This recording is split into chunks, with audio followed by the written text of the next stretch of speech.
نہیں کیا اس لیے کہ ہمارے حضرت سے کسی شخص نے پوچھا کہ وہ مجھ سے بار بار پوچھ رہا ہے کہ تم تہجد پڑھتے ہو؟ تو حضرت نے فرمایا آپ اس سے بولیں کہ تمہیں کیا ضرورت ہے مجھ سے پوچھنے کی میں پڑھتا ہوں کہ نہیں پڑھتا ہے. اس لیے کہ آج وہ پوچھ رہے تہجد پڑھتے ہو, آپ کہیں گے ہاں پڑھتا ہوں, وہ کہے گا کبھی کسی کوئی بدکاری تو نہیں کسی سے, تو اگر بالفرض آپ نے کی ہوگی تو آپ کہیں گے کیوں پوچھ رہے ہو, کہیں گے اچھا جب تہجد کا پوچھ رہا تو اس وقت تو بتا دیا تھا. آپ لوگ کی جب سمجھ میں نہیں آ رہا تو اس کی کہاں سمجھ میں آئے گا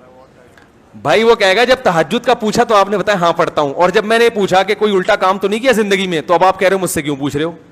تو اصول یہی ہے کہ کوئی اچھائی کا پوچھے یا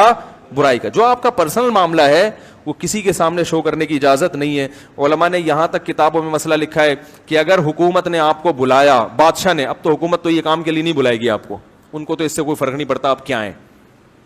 پہلے بادشاہ کیا کرتے تھے, وہ سمجھتے تھے کہ برائی ختم کرنا ہماری ذمہ داری ہے, تو وہ بعض دفعہ بندے کو بلا کے پوچھتے تھے تم نے زنا تو نہیں کیا, اگر وہ کہتا تھا کیا ہے تو پھر اس کے کوڑے لگاتے تھے. تو علماء نے لکھا ہے اگر بادشاہ کو اس قسم کی کوئی خارش کی بیماری ہے,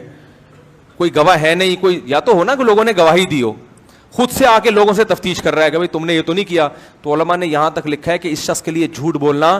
جائز ہے. وہ کہتے میں نے نہیں کیا, اس لیے کہ بادشاہ کو اتنی لوگوں کے اندر گھسنے کی اجازت نہیں ہے کہ جا کے خود سے پوچھ رہا تو نے چوری تو نہیں کی, تو نے یہ تو نہیں کیا, تو نے وہ تو نہیں کیا, اور پکڑ پکڑ کے لوگوں کے چترون لگاتا رہے. تو جب اللہ نے وہ گناہ چھپا دیا تو دوسرا کیوں اس گناہ کو ظاہر کرے. تو یہاں پر شریعت نے اجازت نہیں دی اپنے گناہ کو لوگوں کے سامنے ظاہر کرنا. تو میں نے اس سے کہا میرے بھائی یورپ